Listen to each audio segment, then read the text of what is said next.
Hey guys, tonight we're diving into the world of ancient mythology, specifically, a Greek legend that's almost too serene to be true. Picture this, a beautiful young shepherd named Endymion, nestled in the quiet embrace of the night, his body resting eternally beneath the moon's pale glow. A sleep that never ends. You probably won't survive this, because who wouldn't want a nap that lasts forever? But that's the charm of this myth. Endymion's surprisingly long nap, one that goes on for eternity, is a story that's both peaceful and haunting, and one we'll explore together tonight.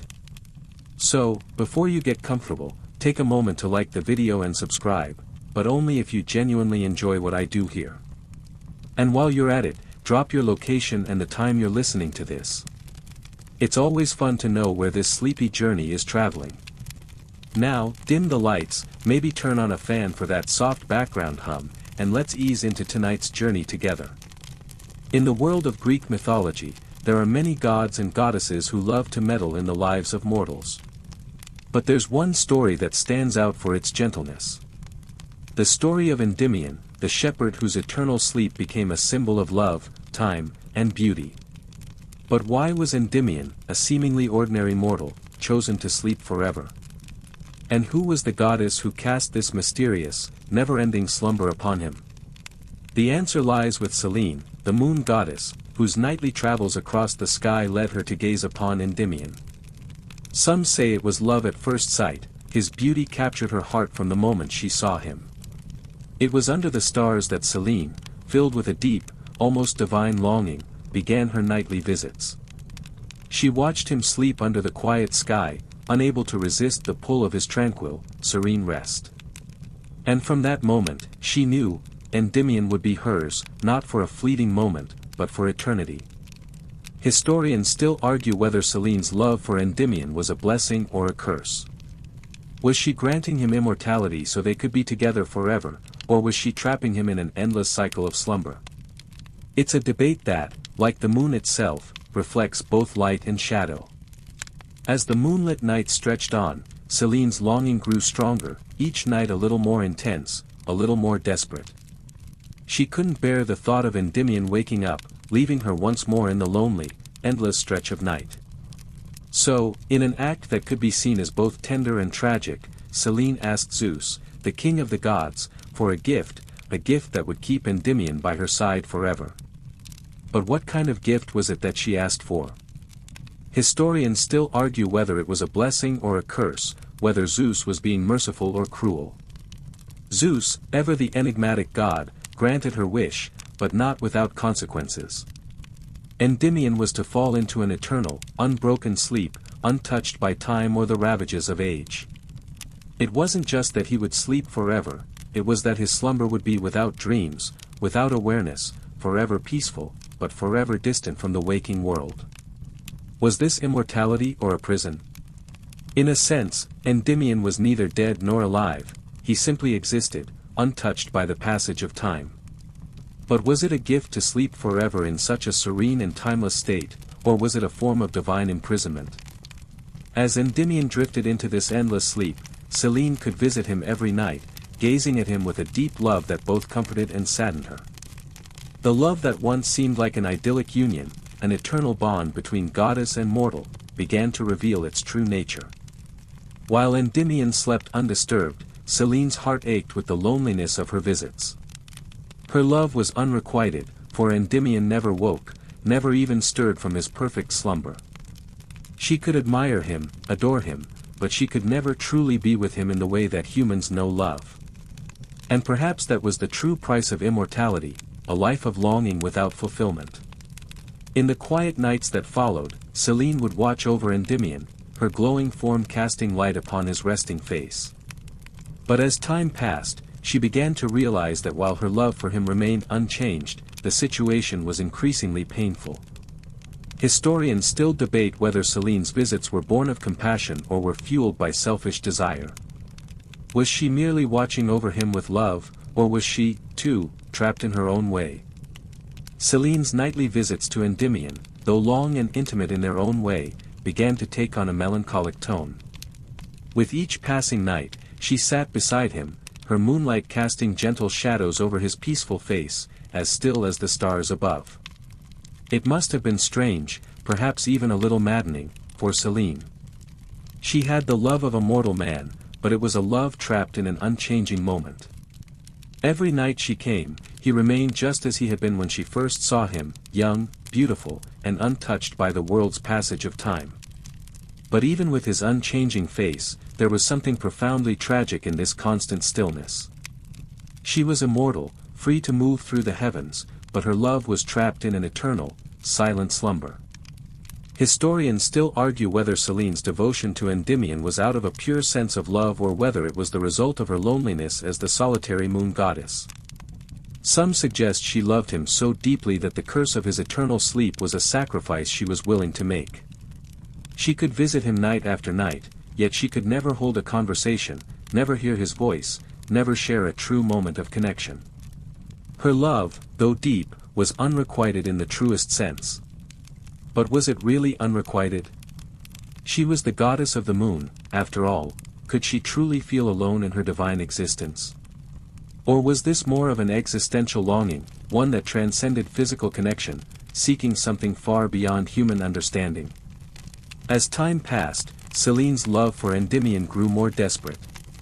Every night, she would sit at his side, her silver light flickering gently in the cool night air. She would stroke his hair, whisper words of love to him, though she knew he could never hear. The question remains, why did she continue?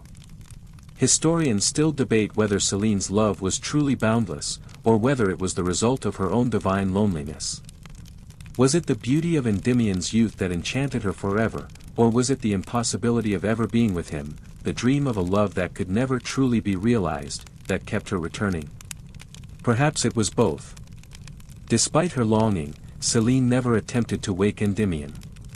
In many ways, it seemed like her love was both tender and possessive, as though she needed to keep him in this perfect, unchanging state, frozen in time for eternity.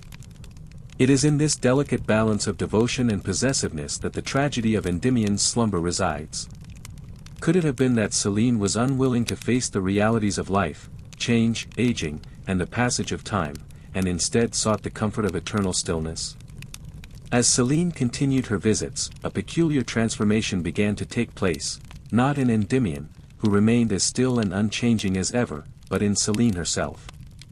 The more she watched over him, the more her feelings of affection grew into something far deeper. Perhaps it was the silence of his eternal slumber that magnified her longing.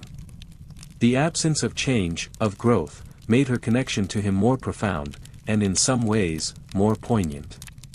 But there was an undeniable tension between Selene's desire to protect Endymion and the deeper, unspoken yearning for something more. She wished for him to remain as he was, yet she also wished for him to be more than a figure, more than a statue of perfection frozen in time. She wanted him to wake, to engage with her, to feel something beyond his endless rest. But as with all immortal loves, the question arises, was this love truly for the other person, or was it an expression of the lover's own desires and fears? Historians still debate whether Selene's feelings for Endymion were genuine and selfless or if they were born of her own longing for connection. Was she in love with the ideal of Endymion, the perfect, untouched beauty, or was she genuinely in love with the mortal man who would never be able to love her back in return? Was the essence of their connection rooted in love or in something much darker, a need for control, to possess and preserve an ideal that would never change? As the nights passed and her visits continued, it seemed that Selene grew more determined to maintain her version of reality. Perhaps it wasn't just a love for Endymion that kept her at his side, it was the unwillingness to face the truth of his condition.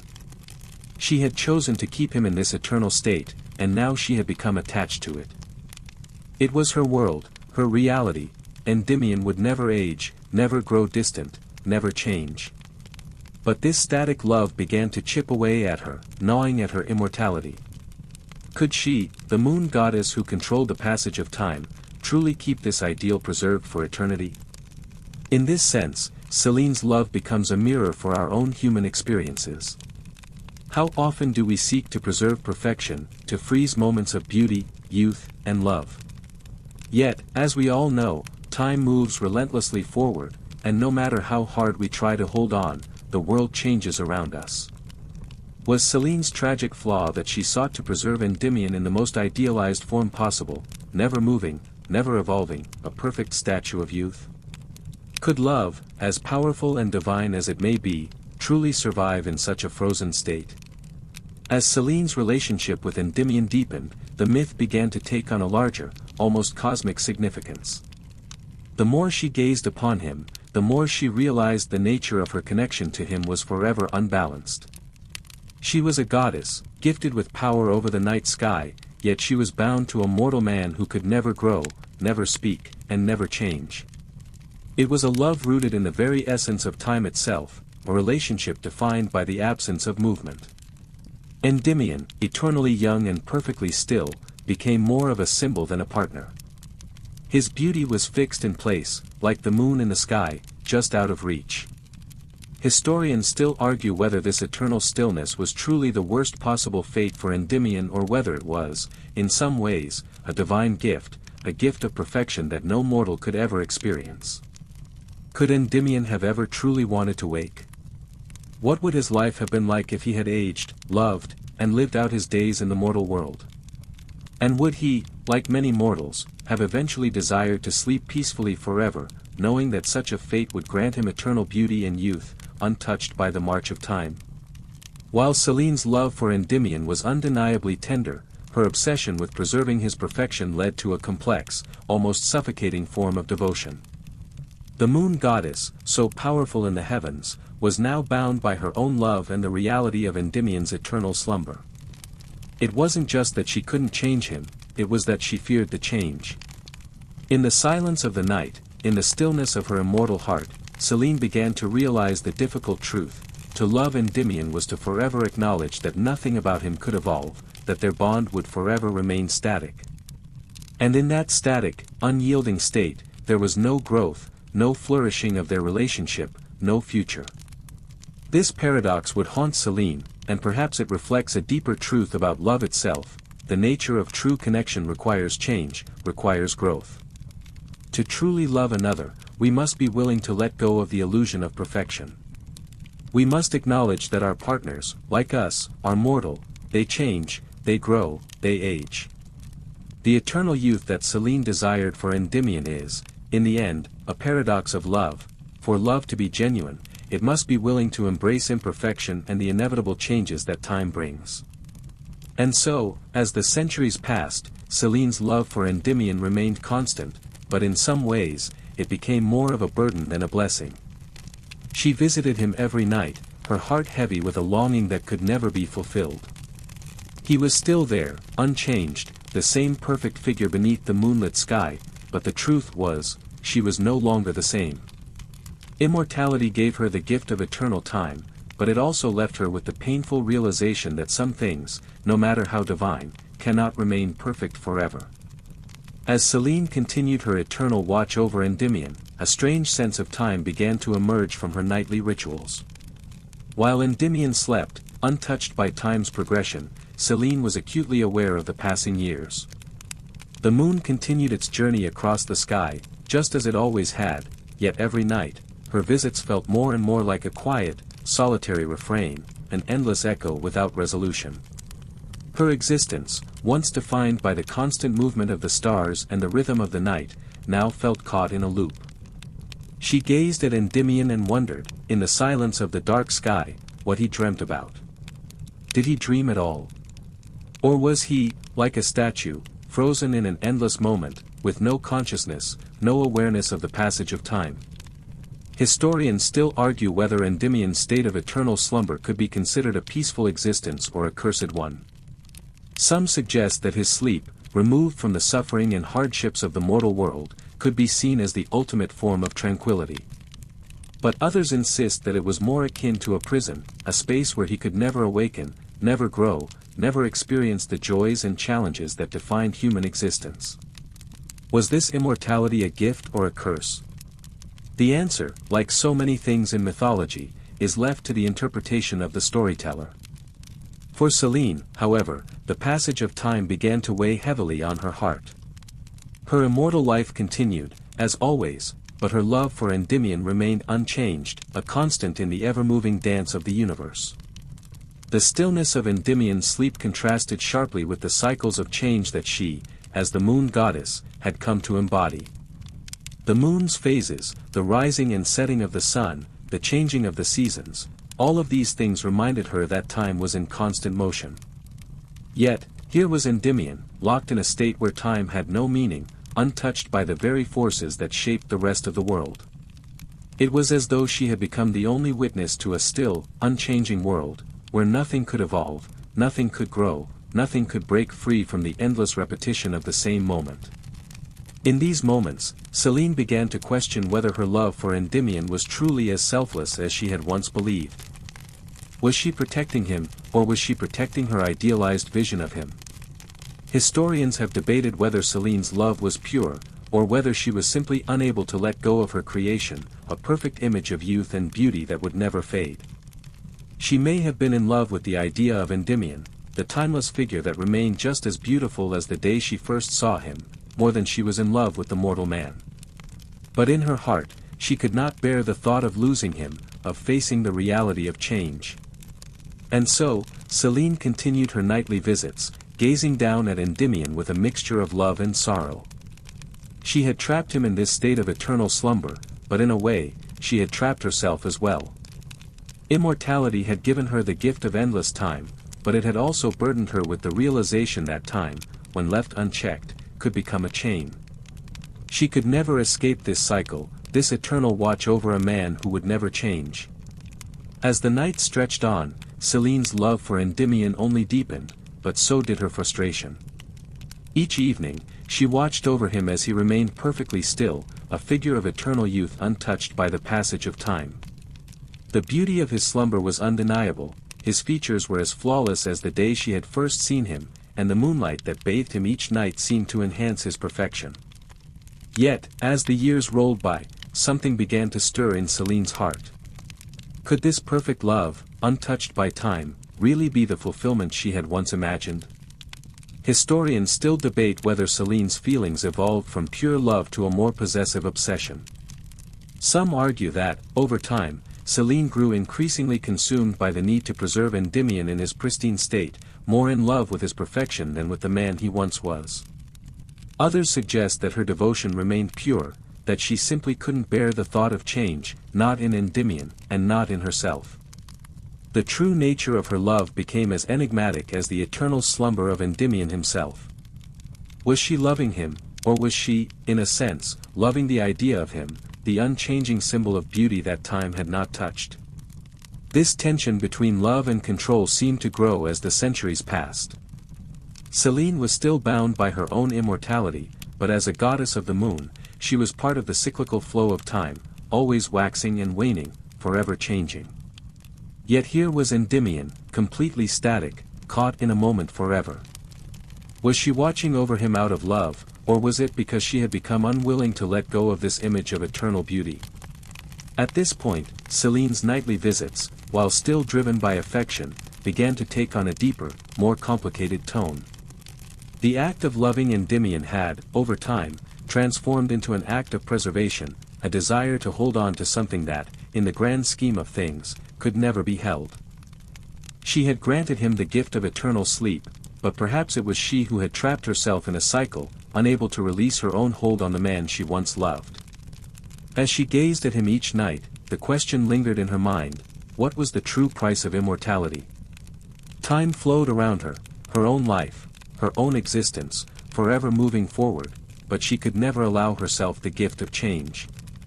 In her immortal state, she was stuck, caught between the past and the future, watching as the world below her turned while she stood still. What would happen if Endymion were to wake? Could they have a life together, or would his mortality once again pull them apart? Would his awakening bring both of them the freedom they craved, or would it shatter the delicate balance they had maintained? Selene's thoughts continued to drift in this melancholic cycle as she gazed at Endymion.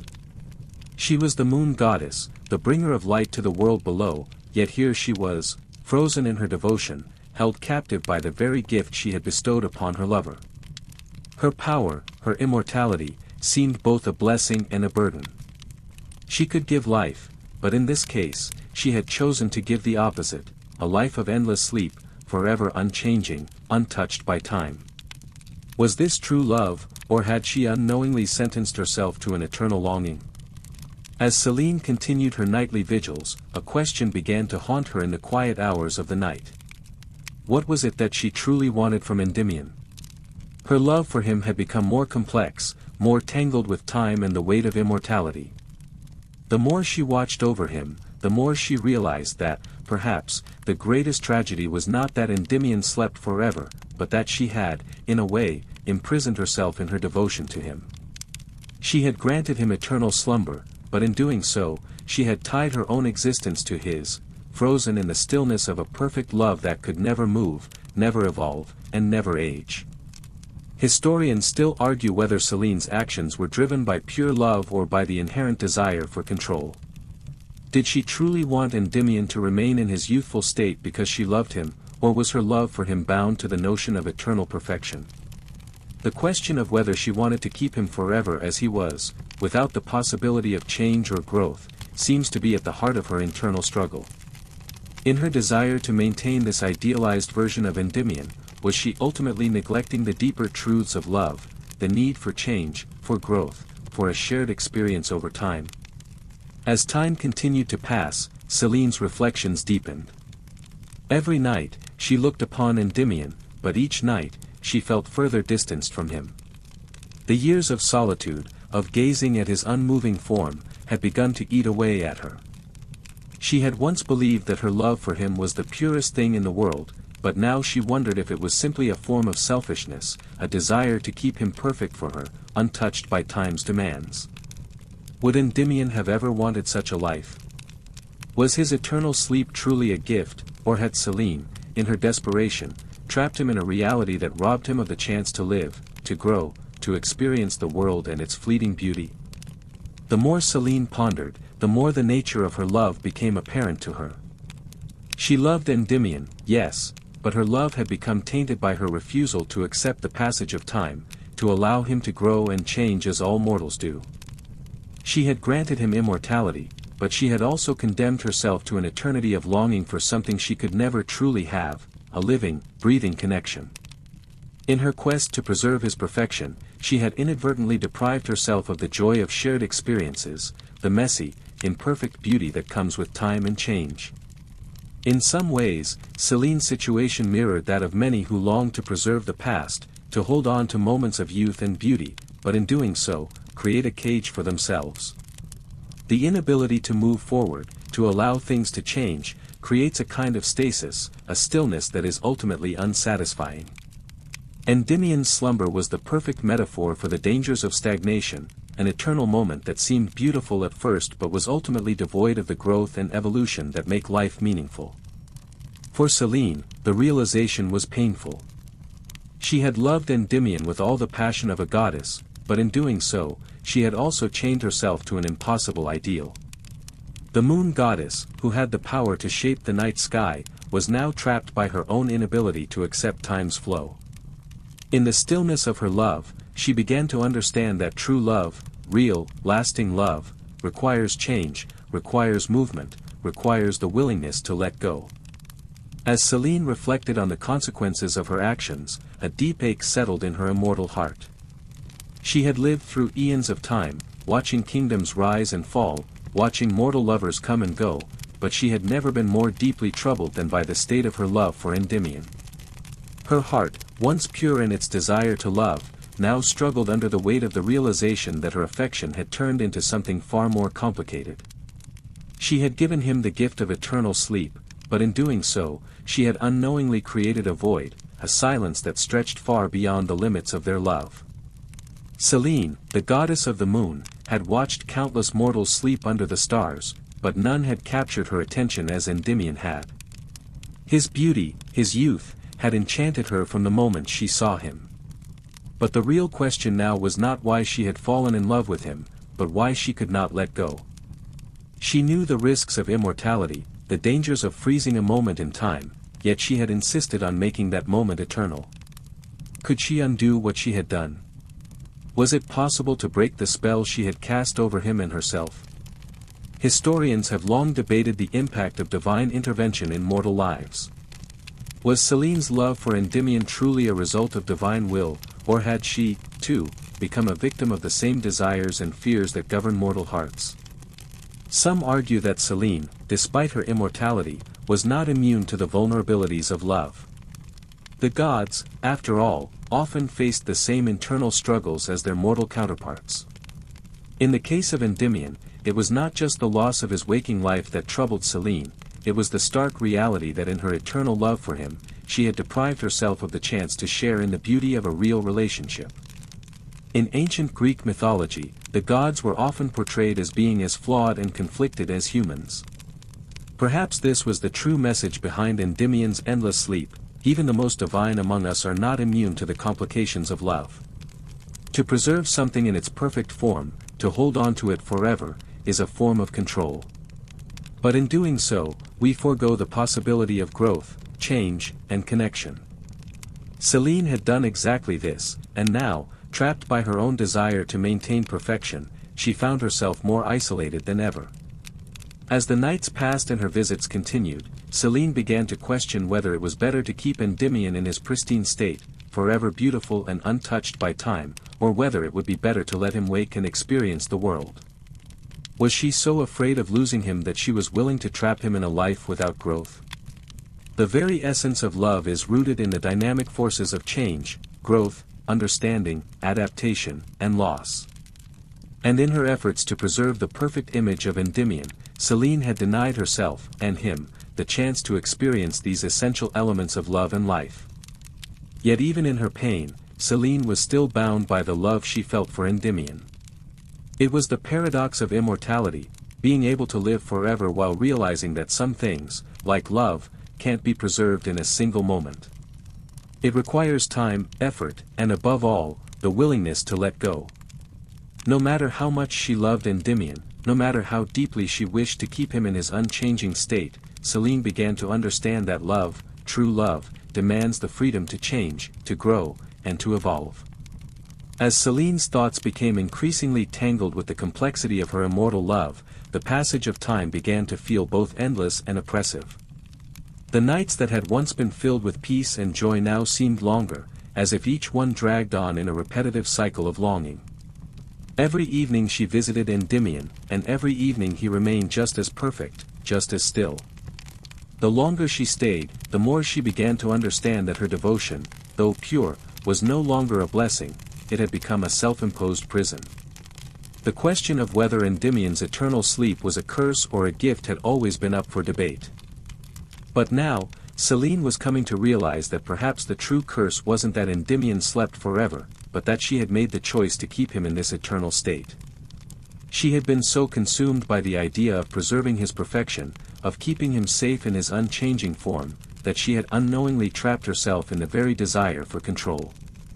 And the irony was not lost on her: as a goddess of the moon, one of the most powerful beings in the heavens, she had been rendered powerless by her own love.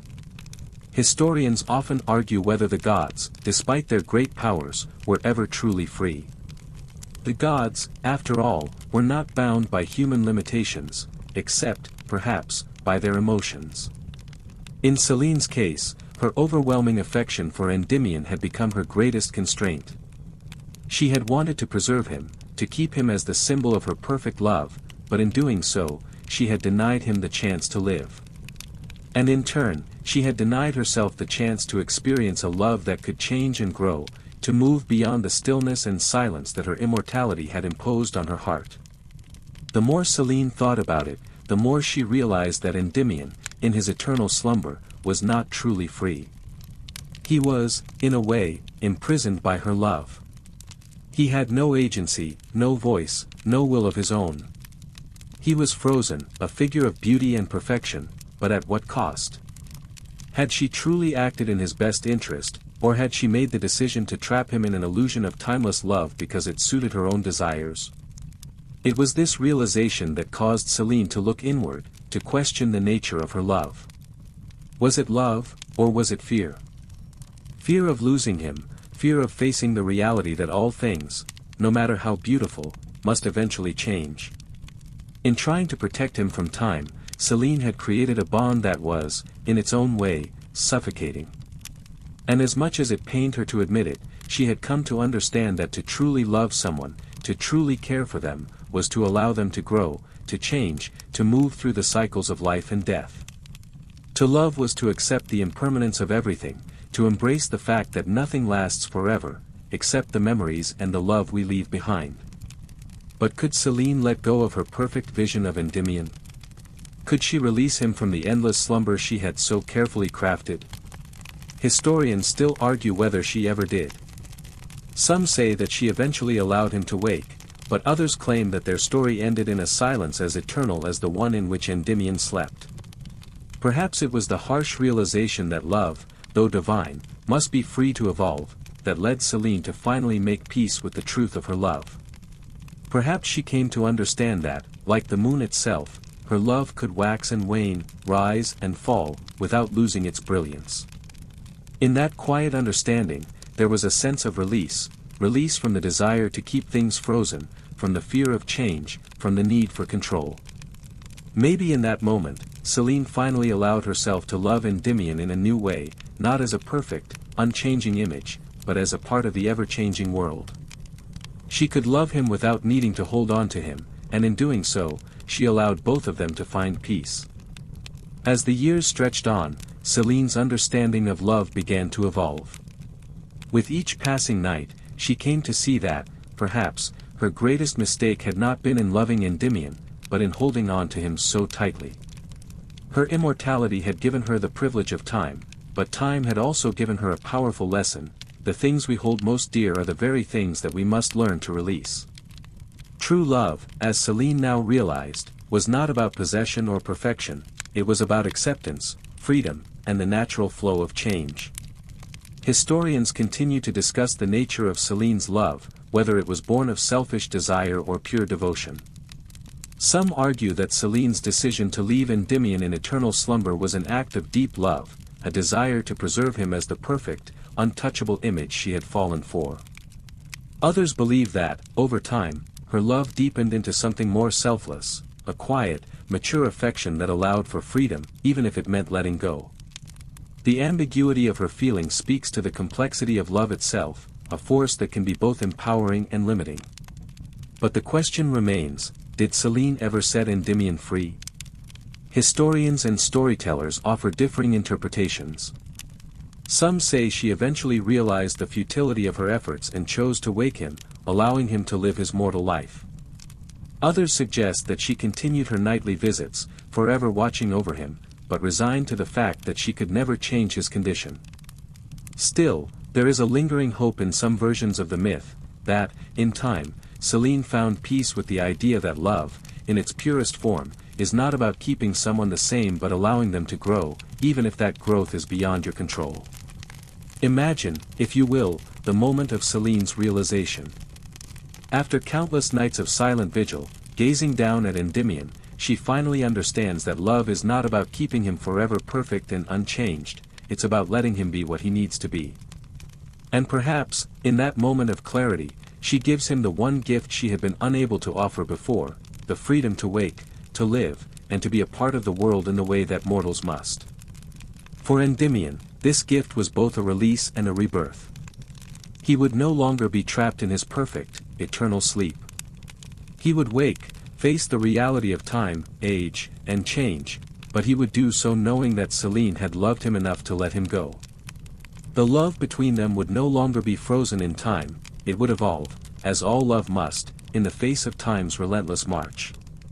They could no longer be the same as they had been, one immortal, one mortal, but they could still find something meaningful in the connection they shared. In the end, the myth of Endymion's slumber reveals a deep truth about love: it cannot be controlled, it cannot be perfected, and it cannot be preserved forever. Love must evolve, just as we do, and sometimes, it is in the act of letting go that we truly discover the depth of our feelings. For Selene, the lesson was painful, but necessary.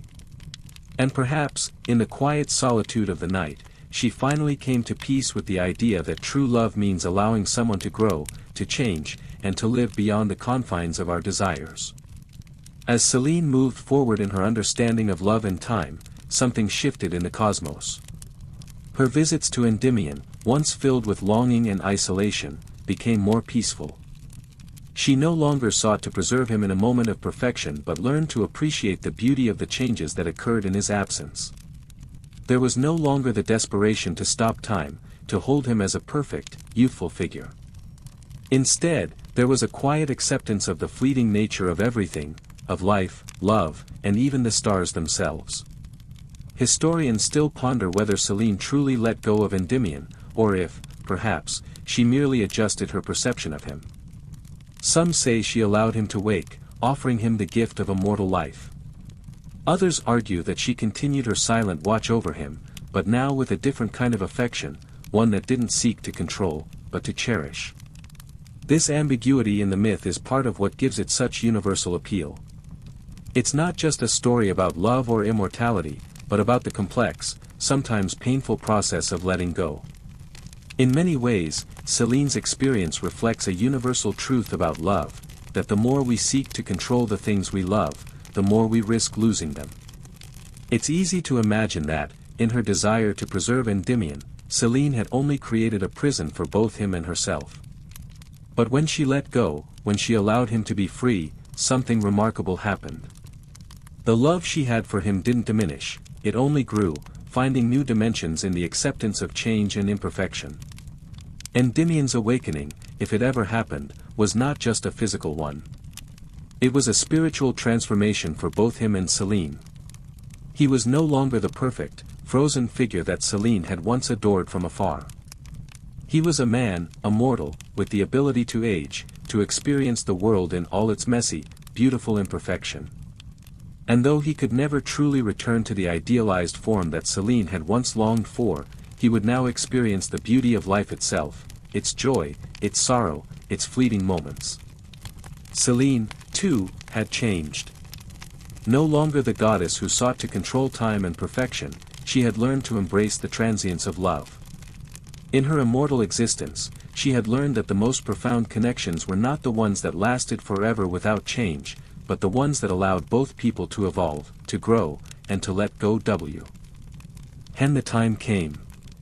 The beauty of the moon that Selene ruled over had always been tied to the passage of time, the way it waxed and waned, the way it returned to the night sky with each cycle.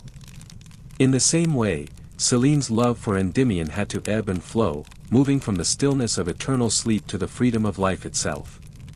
And perhaps, in the end, that was the true gift she had given him, not immortality, not perfection, but the freedom to live and to change, just as the moon changed every night.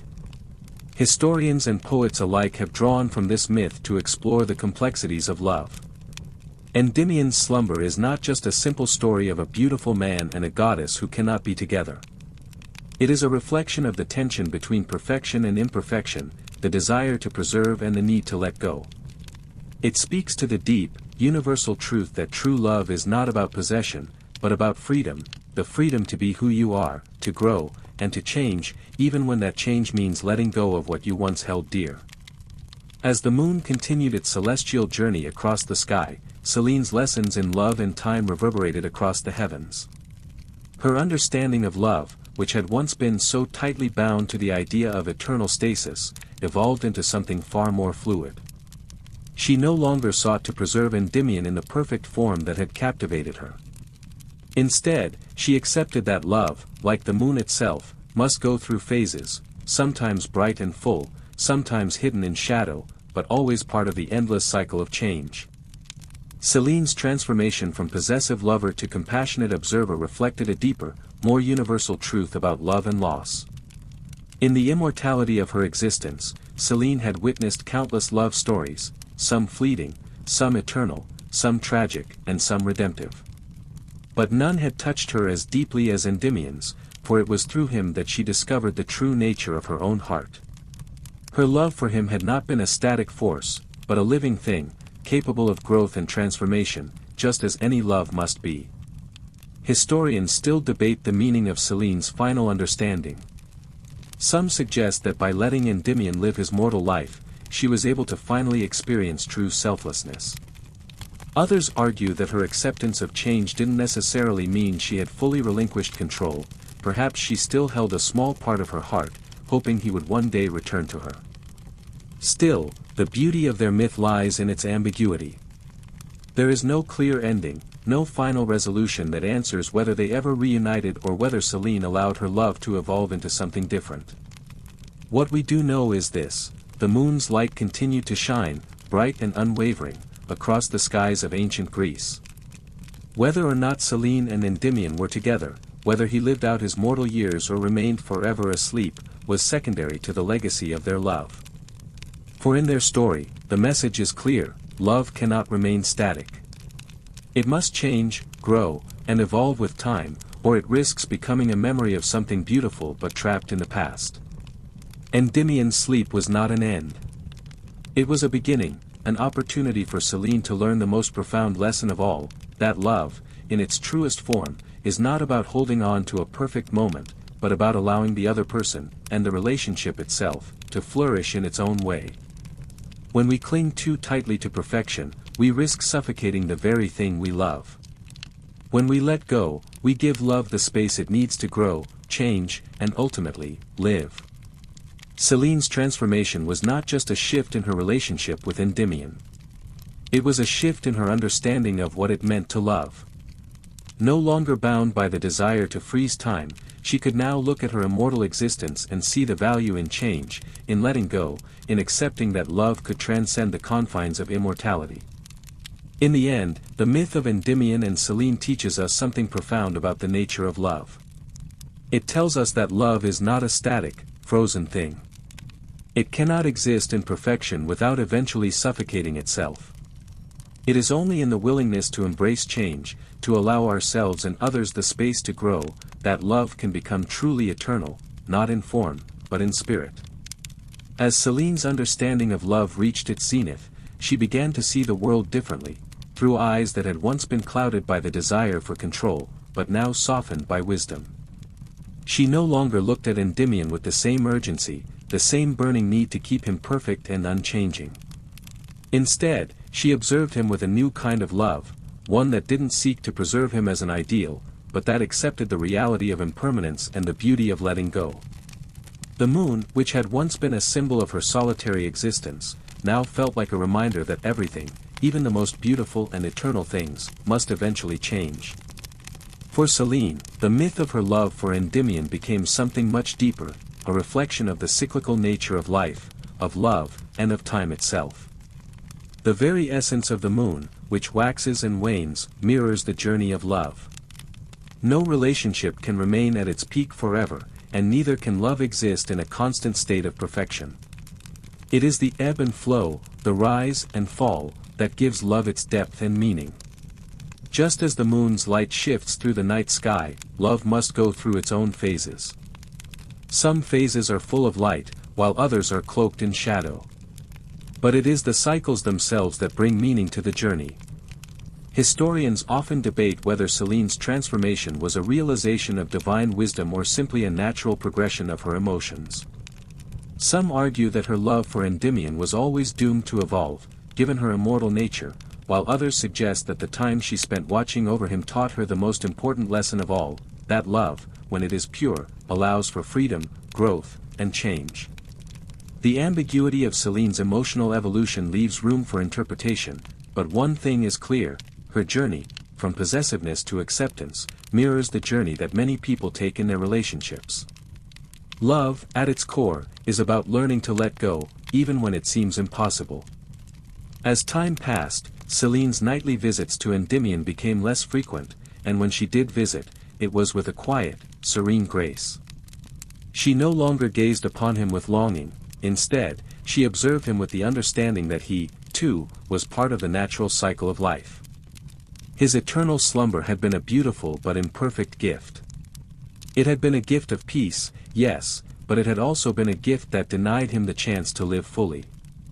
Perhaps, in the end, that was the greatest tragedy of all, the inability to experience life in its full spectrum, with all its messiness and imperfection. In the final stages of her transformation, Selene came to see that her own immortality was not a curse, but a gift. She had been given the chance to witness the endless dance of time, to see the world change, to learn that nothing lasts forever, not even love. The lesson she had learned from Endymion was one of acceptance. not just of the passing of time, but of the imperfections that make life, and love, so beautiful. Whether or not Endymion ever woke from his eternal slumber is left uncertain in the myth. But it doesn't really matter. What matters is that Selene, the goddess of the moon, learned that love is not about holding on to perfection. It's about understanding that everything changes, and that true love can survive even the hardest truths, that even in loss, there is something worth holding on to, something that transcends the need for control or permanence. In letting go of the idealized vision of Endymion, Selene found the freedom she had longed for. She no longer had to grasp at the illusion of perfection. She could love him, and herself, in a way that embraced all that was transient, all that was impermanent. And perhaps, in the grand scheme of things, that was the greatest love story of all, not the one where everything stays the same, but the one where everything is allowed to evolve, to change, and to live. As Selene's journey of understanding continued, a quiet peace settled over her. The moon that had once illuminated her longing for Endymion now seemed to reflect the quiet acceptance she had found in herself. She had loved him, but she had also learned the most profound lesson of love, that it is not about possession, perfection, or control. It is about freedom, the freedom to grow, to change, and to live fully. Selene had been granted immortality, a gift that allowed her to watch over Endymion for eons, but it had also given her the time to learn that love is not about holding on to what can never remain.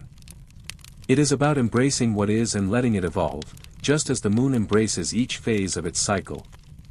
Historians often find it difficult to conclude the myth of Endymion. Some say that, in the end, Selene's love for him transcended the need for him to wake. Others claim that the myth ends in a reunion, Endymion waking, living out his mortal life, and perhaps meeting Selene as a mortal woman, free to live the life she had once denied herself. However, the ambiguity of their story only adds to its timeless quality. The truth is that love is never a simple, neat package. It is messy, complex, and full of contradictions. It is both freeing and suffocating, liberating and confining. And yet, that is what makes love so deeply human, and so deeply divine. In the quiet moments of the night, when the stars twinkled brightly above and the moon cast its pale light over the earth, Selene would reflect on all that she had learned. She had been the moon goddess, a figure of power and beauty, yet she had been as vulnerable as the mortals she watched over. Love had taught her to be vulnerable, to let go, to change, and to grow. She had learned that, in the end, love is not about perfection, it is about embracing the imperfection and the inevitable passage of time that comes with it. Endymion's endless sleep had, in the end, been a blessing and a curse. It had given him beauty and youth, but it had also taken away the chance for him to live a full life. And in her love for him, Selene had learned that immortality, while a gift, comes with its own kind of sorrow. She had longed to preserve the perfection of their love, but in doing so, she had denied herself and Endymion the chance to experience the fullness of life, its messiness, its joys, and its sorrows. As the myth ends, we are left with the quiet image of the moon, still casting its light over the earth, unchanging in its beauty. Selene remains a goddess, but she is now a wiser one who understands that love, like the phases of the moon, must change. True love is not about holding on to the past but about embracing the present and letting go of the need for control. And so, as you drift off to sleep tonight, remember that love, like the moon, is a constant companion, but it, too, goes through phases.